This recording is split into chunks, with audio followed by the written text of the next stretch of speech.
Le débrief de la matinale, les temps forts de ce que vous avez entendu sur Europe 1 ce matin. Martine habite à Saint-Pargoire, c'est près de Montpellier.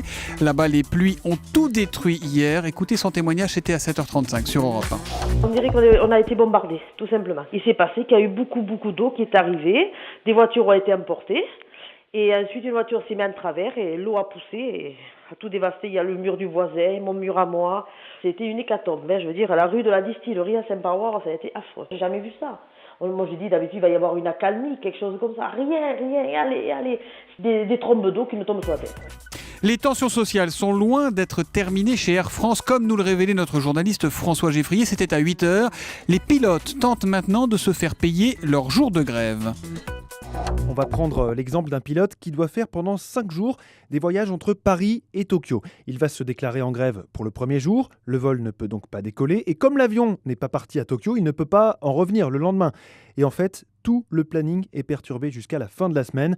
Le pilote, lui, n'était officiellement en grève que le lundi. Il va donc demander à l'entreprise de le payer pour les jours suivants, bien qu'il n'ait pas travaillé.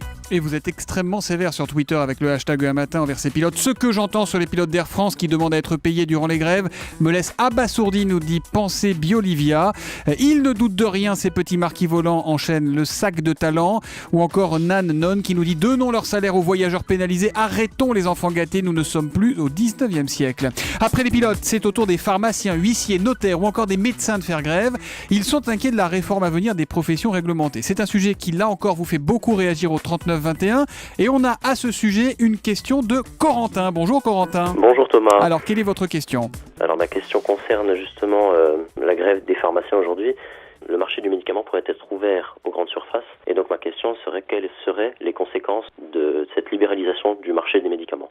Question que l'on pose tout de suite à Anne Le Gall, spécialiste des questions santé sur Europe 1. Alors, que répondez-vous à Corentin ? Alors, bonjour Corentin. Alors, la conséquence, ça aurait été que les prix baissent. C'était d'ailleurs une préconisation de l'Inspection générale des finances.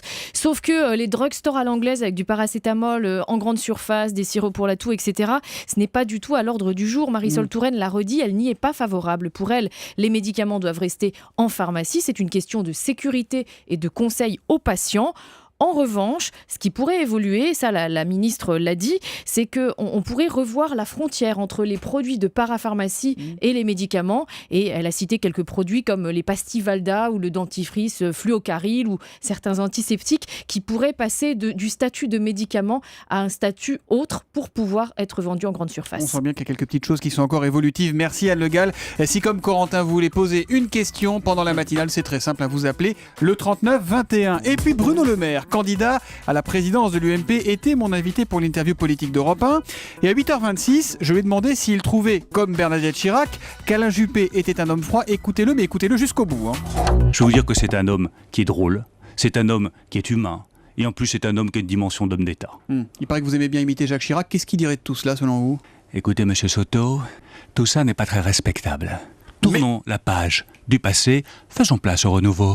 Voilà pour Bruno Le Maire qui s'est un peu lâché tout à l'heure à la fin de l'interview politique.